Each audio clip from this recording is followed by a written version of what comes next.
Welcome everyone to Sudbury Politics, the show. I'm Rachel Adrians here with my co-hosts Jeff McIntyre and Richard Eberhardt. Here we are on the eve of the 2019 federal election. And in the last hours before the votes are counted, it seems that we've drifted away from a deadlock in the national polls. So what does that mean for the riding of Nickel Belt? That's the focus here on our show today. First, we wanted to introduce you to our show. We're coming to you live today with Facebook Live. You'll be able to get our podcast probably tomorrow as well through Spotify or online at sudburypolitics.ca. And throughout the election, we've been bringing you special coverage as things come up, but we'll be launching our regular show Thursday, November 7th from the Alibi Room at 7 p.m. And that'll be our regular show about every 2 weeks.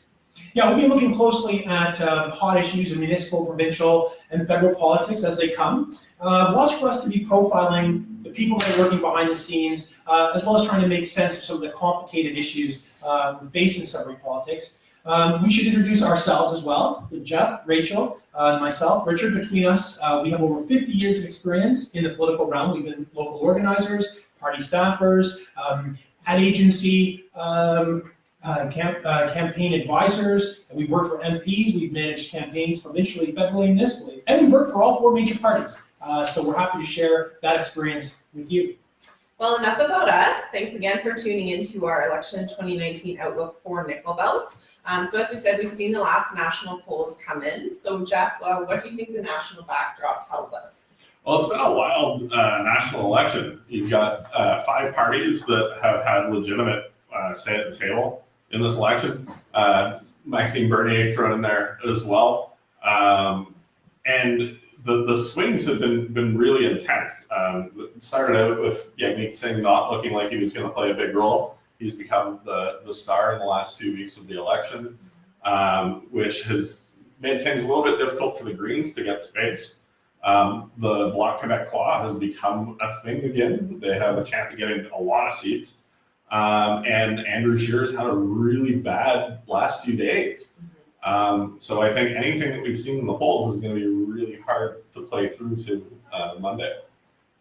Yeah, so I think kind of up until now, we were looking, or up until the last, few weeks or so, it was really kind of looking at the Liberals and the Conservatives as being more the two parties neck and neck. And I think everyone was pleasantly surprised with Jagmeet's performance at the leaders' debate and him gaining momentum with the NDP.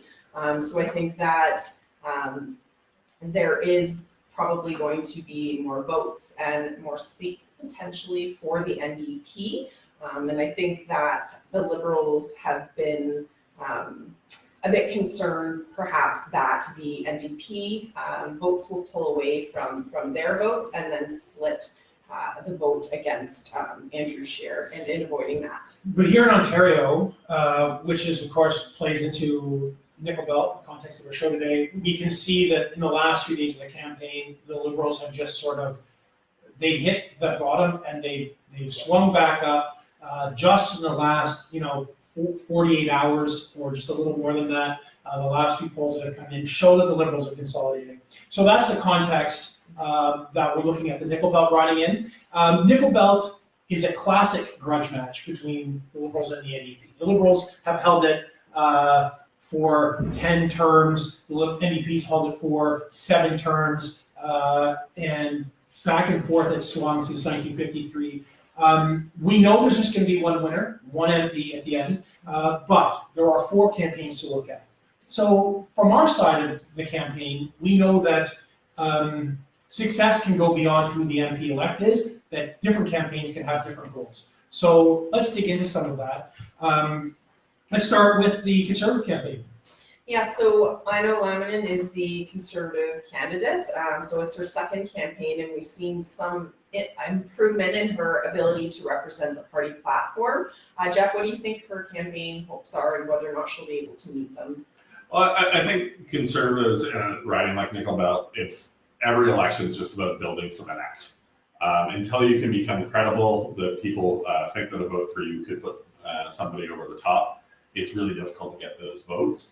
So it's trying to find a way to go from 8 to 10 to 20% and get into a credible position.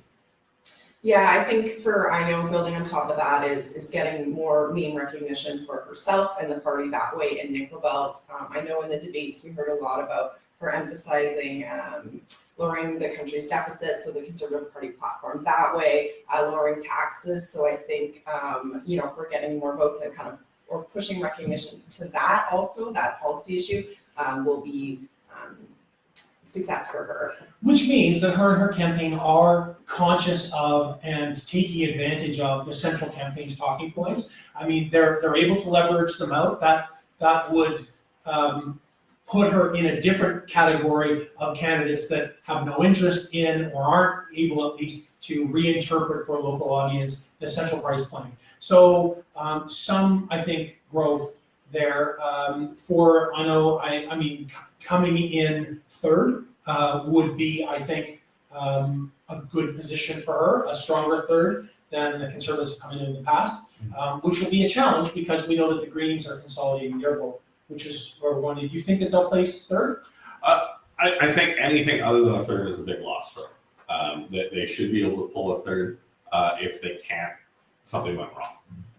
I agree. Yeah, me too. I think that they will lose ground, which is surprising because Scheer was supposed to be the next prime minister for a lot of this campaign. Mm-hmm. So you'd expect that the numbers would go up. But the Green Party is the other party that's pulling away from the not Liberal and NDP vote. So let's talk about Casey Lalonde and her Green Party campaign. There was a lot of talk about the Green Wave, like we're talking 6 months ago when the NDP wasn't on the map. And we knew that the Green Party didn't necessarily have the organizational capacity to take advantage of that interest from voters. But Casey Lalonde's run 3 times now. So what would a victory look like for her? Rachel? So I think for Casey would be seeing the number of votes for the Green Party in Nickel Belt increasing, especially because she's been a candidate a few times around. So seeing that go up, so seeing that recognition for the Green Party as well. I know in the debates, Casey was talking a lot about the other issues that the Green Party supports other than the environment and climate change. So I think raising a bit of that awareness for her. I think, due to the fact that she is managing her own campaign this time around, perhaps, if her numbers go up, that will, for her be a success because she was managing her own campaign. Yeah, managing your own campaign is always tough. It's a little bit like being your own lawyer. Can be a bad idea. When you're campaigning, people are always going to talk to you differently than they talk to the people in your party. Nobody's ever going to say something's wrong to you. Nobody's ever going to point you.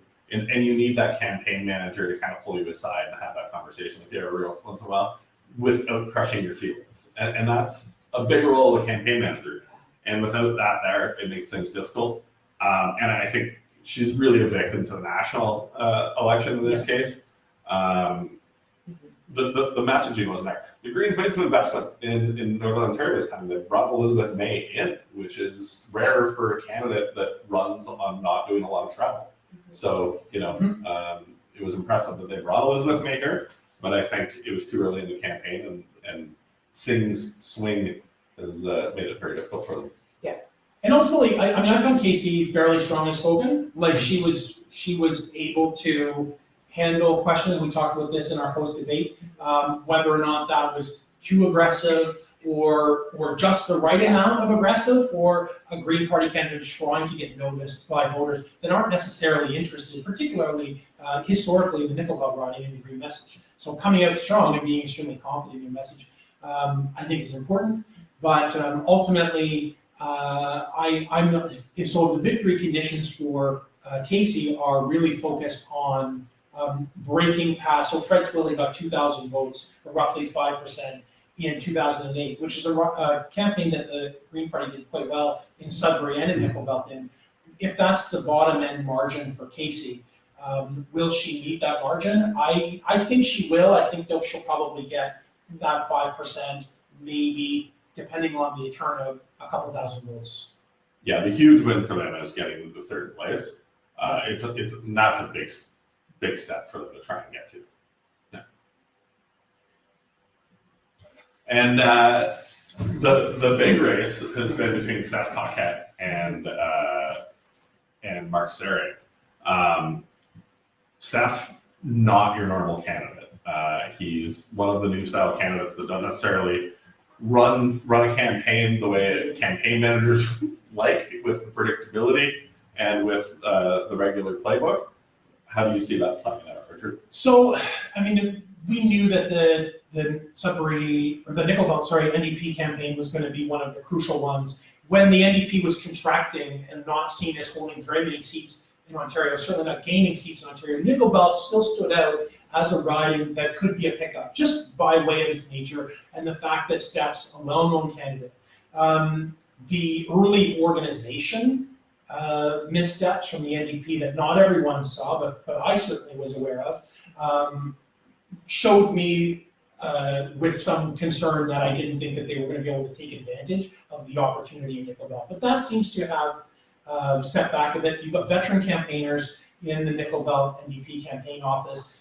You've gotten a lot of support from people like Frangelina, who spent a lot of time with Steph, and the other neighboring MPPs. So Mike Mantis spent some time with him, and John Van Hoff spent some time with him. He spent a lot of time out there on talking to voters in the smaller communities in Nickel Belt, even though the vast majority of the vote is really in two places, Sturgeon Falls and the Valley area of Sudbury and Garson. Claude Gravel also spent lots of time with Steph too to move him forward, because he really wants that seat taken back. The question is it enough? Yeah, so I think it was Steph, obviously, as Jeff said, kind of a unique personality that way, and kind of a different candidate. So as we said, with Nickel Belt kind of flipping between orange and red, I do think it's going to be a very close race between Steph Paquette and then Liberal Mark Serre. So that's kind of where I'm at, is it being close? And I don't know if it will necessarily be enough to take it, given the Liberals' proven record with Mark and what he's done, with his fellow MPs from Northern Ontario. But I do think that Steph has proved himself, working with the other NDP MPs, and also, with the policy answers he's given in debates. And I know he's been working hard, it seems, door knocking and everything like that. So yeah, Steph's one of those candidates. He's got experience on stage as a musician. He's got a lot of personality behind him, because that's been his occupation for a long time. And those candidates can be really hard to manage, because as the campaign manager, you're fighting their innate sense of crowd management, right? They know what to say to get people excited and to move things through. And it's a new style of candidate that social media is really giving a lot of benefit to. And that's kind of the opposition to Mark Serre, who is a very traditional candidate, right? He is running in a campaign that you would see very structured, campaign managers that are very in tune with what's going on. I think they have some people from National here as well. What are your thoughts on the Serre campaign? So I think for Mark, I agree that Mark's campaign, they're very tied to working with the party, very familiar, of course, being the incumbent as well, but when it comes to kind of the grassroots and door knocking, to me, it seems like Mark's been doing quite a lot of that. Running on, and we heard a lot in the debates, but what he's done, what the Liberals have done, working with, as I said, his fellow caucus members, and kind of that Northern Ontario MP push that the Liberals had in 2015. I think that's a big piece for Mark and Paul too, in a way. So that's kind of, I think, like you said, Mark is kind of running a bit more traditionally that way, but they have a strong sense and a strong group of supporters helping them door knock and actually work on the campaign. He's running heavily on his record. Yeah. Investment type, we've done this, Yeah. We've invested money here, we've had this success at investing in this infrastructure or whatever. That's been Mark's basic campaign. And also, for 4 years as an incumbent, did a lot of work in the small communities that were around, spent a lot of time there. Right back, there really isn't a second position that we can look at these campaigns to. It's either you win or you lose. Who's going to take Nickel Belt? What do you think? Rachel, why don't you go first? I think Mark will take Nickel Belt.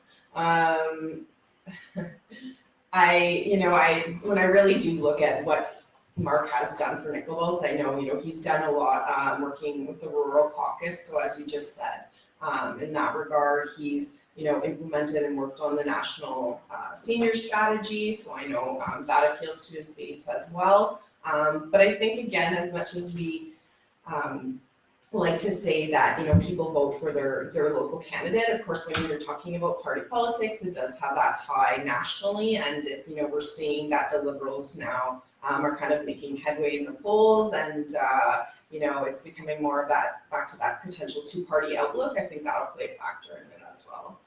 Yeah, I think this one's an interesting one because Sarah is definitely a better candidate this time than he was last time. Yeah. But he doesn't have that big red wave to ride to float him up in the same way that he had last time. Paquette is one of the candidates that can bring out people that didn't vote. He has the potential to bring in new people to vote. So predicting this one is a crapshoot. Yeah. It could go either way, and it really depends a lot on what the get out of the vote looks like tomorrow, and if any of the leaders say something really stupid tonight. And I'll just say I agree with that. I will, just to balance it out, so we have a 1 vote for Saray, 1 vote for I don't know. And I'll have to put my cards down for Steph Paquette, if only because the advanced poll is going to play a major role in that. And I know that their campaign was attentive to the advanced polls, and the advanced polls were in the box at the height of the NDP's sort of mini surge that it had through that last couple weeks of the campaign. So I'm going to say on the advanced polls, it'll be Steph Paquette. But we'll find out tomorrow night.